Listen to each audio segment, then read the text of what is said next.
የባህር በር ስናነሳ በጣም ቬሪፋይድ የሚደረግ ብዙ ሪሰርችና ምስክር የማንፈልግለት ፀሐይ የመታው እውነት እንደሆነ ማወቅና መገንዘብ ይኖርብናል። ይሄ ማለት ምን ማለት ነው? ኢትዮጵያችን እንደ ሀገር ስትፈጠር እንደ ምድር ስትፈጠር ከዚህ ውሃ ጋር ነበረች። አብራ ነው የተፈጠረችው።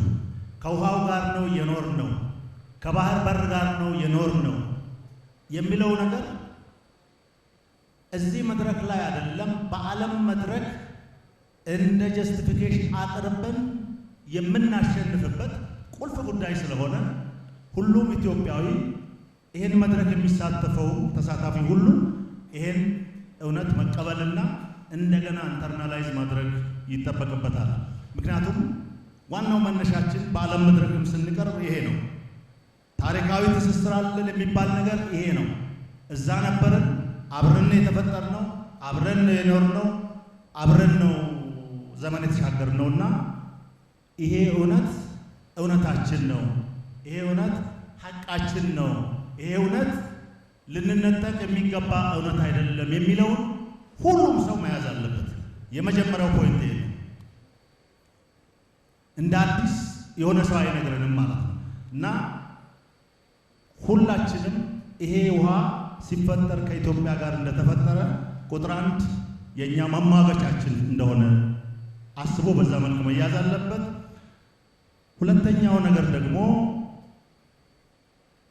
ከባህር እንዴት ተነጠልን ታዲያ? አብረን ከነበርን ኢትዮጵያችን አብራ ከዚህ ውሃ ጋር ከተፈጠረች እንዴት ተነጠልን የሚለው ጉዳይ ይሄ ትውልድ የኢትዮጵያ ሕዝብ ዜጎቻችን ሁሉ ማወቅ መቻል አለባቸው። የተነጠልነው በታሪካዊ ጠላቶቻችን ሴራና ደባ ምክንያት እንደሆነ በደንብ መረዳት አለብን። ታሪካዊ ጠላታችን እንዴት አድርገው ነው ይሄን እንድንነጠቅ ያደረጉት? የተለያዩ ጉዳዮችን ተጠቅመዋል። የመጀመሪያው ጉዳይ የአስተሳሰብ ችግር ያለባቸው ዘመን የተሻገሩ ዛሬም ያሉ ባንዳዎች እነሱን ተጠቅመው ነው። ይሄንን ስናገር ለማመጻደቅ ሳይሆን ዳር ኢትዮጵያኖች ናቸው። ሆኖም ግን ይህ የብሔራዊ አጀንዳ የሆነውን ጉዳይ፣ ይሄ የህልውና ጉዳያችን የሆነውን ጉዳይ፣ ይሄ የእስትንፋሳችን ጉዳይ የሆነውን ጉዳይ፣ ይሄ የወደፊት ኢትዮጵያን ጉዞ የሚወስነውን ትልቅ ጉዳይ አሳልፈው ሲሰጡ የሆነ አደረነት ጉዳይ እንደተጠበቀ ሆኖ ከበስተጀርባው ያለው ትልቁ ተራራ ግን የኢትዮጵያ ታሪካዊ ጠላት ነው የሚለው መያዝ መቻል አለበት። ሌላው ቅድም እንዳነሳሁት ኮዞች ይሰጧቸዋል። እነዚህ ኮዞችም ዛሬም ጭምር የኢትዮጵያን ሕዝብ በአስተሳሰብ እንዲላይ፣ አንድ ላይ እንዳይቆም፣ እንዳይተጋገዝ፣ አንድነቱን እንዳያስብ እያደረጉት ናቸው። እነኚህ ኮዞች አንዳንዱ ቅድም እንዳልኩት የብሔር ስም፣ የመንደር ስም፣ የሃይማኖት ስም፣ የጎሳ ስም፣ የተለያዩ ጉዳዮች፣ የፖለቲካ አስተሳሰብ ልዩነት ስም እነኚህን እየሰጡ አንድ ላይ እንዳንቆም፣ መቼም አንድ ላይ እንዳንቆም፣ መቼም በጋራ እንዳንቆም፣ መቼም ስለዚህ ጉዳይ አጀንዳ እንዳናደርግ፣ መቼም ይህን ጉዳይ አስበን በዚህ ጉዳይ ላይ የህይወት መስዋዕትነት እንዳንከፍል አድርገዋል። አድርገውም ተሳክቶላቸዋል። እንደገናም ደግሞ ዛሬም እንደዚሁ እያደረጉ ይገኛሉና ይሄ መታወቅ መቻል አለበት። ሁለቱ ነጥብ በጣም ቁልፍ ነው።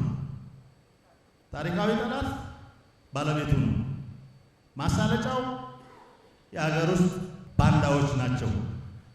ዛሬም እንደዚህ አይነት ቡድኖች፣ ግለሰቦች ሀገር ቤት ውጭም ይሰራሉ። ዛሬም ጭምር ይሟገታሉ። ዛሬም ጭምር ይሄ አጀንዳ ትክክለኛ አጀንዳ እንዳልሆነ፣ የብሔር አጀንዳ እንደሆነ፣ የፓርቲ አጀንዳ እንደሆነ፣ የግለሰቦች አጀንዳ እንደሆነ፣ ወቅታዊ አጀንዳ እንዳልሆነ እንዲህ አድርገው ይናገሩ ነው። ከእንዲህ አይነት ያስተሳሰብ ውንብድና ወጣቱ በደንብ ገብቶት ራሱን መጠበቅ መቻል አለበት። የኔ ኮር መልእክት እዚህ ጋር ነው። ውሃ አይዝም። አሁን እየነገሩን ያሉት ጉዳይ ውሃ አይዝም። ይሄን ማወቅ በጣም አስፈላጊ ነው የሚሆነው። ቶሎ ለመሄድ ያክል ታዲያ የባህር በር በእነዚህና በእነዚህ ጉዳዮች አተን ከቆየን ምንድነው ያደረሰብን ጉዳት፣ ምንድነው ያደረሰብን ጣጣ የሚለው ነገር አንደኛ ተጋላጭነታችንን በጣም አሰፋው። የባህር በር ያለመኖሩ ጉዳይ የኢትዮጵያን ተጋላጭነት በጣም አሰፋው። ኢትዮጵያን አቀጨጫት። አሁን የደረሰችበትን ከ20 ዓመት በፊት መድረስ ስትችል፣ ከ10 ዓመት በፊት መድረስ ስትችል፣ ፈጥና ማደግ ስትችል፣ ገናና መሆን ስትችል፣ በዚህ በአፍሪካ ቀንድ የምትፈራ የምትከበር የምትሰማ የምትደመጥ ሀገር መሆን ስትችል፣ ከድህነቷ ቶሎ ፈጥና መውጣት ስትችል፣ እዛው እንድትቀጭጭ ፈቀቅ እንዳትል፣ እርስ በርሳችን እንድንናከስ፣ ድንቁርና እንዲበዛ፣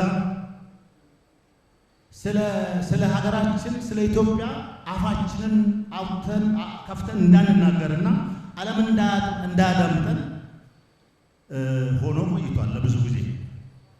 ስለዚህ የጫረብን አሻራ የጣለብን ጠባሳ አሁንም ድረስ ከባድ ነው። ለዛ ነው ብሔራዊ አጀንዳ ነውና እንደ ቀላል ያዘው።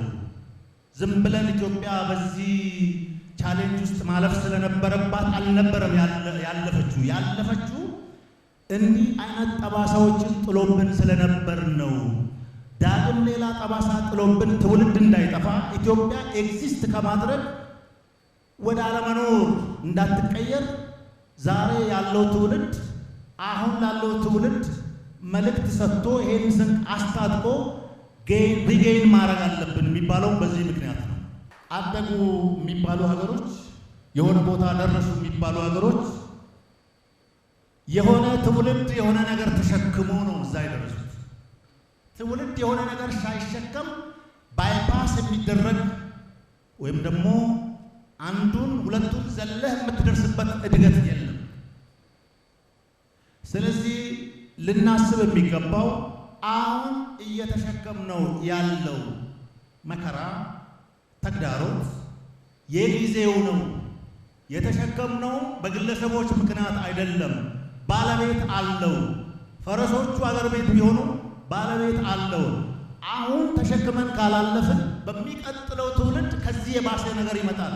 እንደ ኢትዮጵያ ኤግዚስት የማድረግ ችግር ይመጣል ብለን እንሸከመው፣ ተሸክመን እንሻገረው፣ ጨክነን እንለፈው ብለን ማሰብ አለብን እንጂ የከሌ ነው ጣጣ ያመጣብን፣ ፓርቲ ነው ጣጣ ያመጣው፣ አሁን ያለው የፖለቲካ አስተሳሰብ ነው ምናምን ብለን እነሱ የሚሉትን ከደገምንላቸው እንዘናጋለን። ዞር ያደርጉናል። እቺን አጀንዳ ይነጥቁናል። ይሄን ሐቃችንን ይወስዱብናል። ከግብ እንዳይደርስ ያደርጉብናል። ዓለም ተቀብሎን ሳለ አገር ቤት አንዳንድ ጉዳዮች ተፈጥሮ ወደዚህ ነገር እንዳንረባረብ ያደርጉናል። እንዳንዘናጋ። እኔ ወታደር ነኝ። በፊታችሁ ቆሜ አሁን እምላችሁን ነገር ስነግራችሁ ለእናንተ ሲያስፈልግም ስንኖርም ለእናንተ ነው የምንኖረው። አስፈላጊ ሲሆንም ደግሞ ሕይወት መስዋዕትነት ስንሰጥ ለእናንተ ስለሆነ የታዳሚውን ልብ ለማሞቅ ጥሩ ንግግር አልናገርም።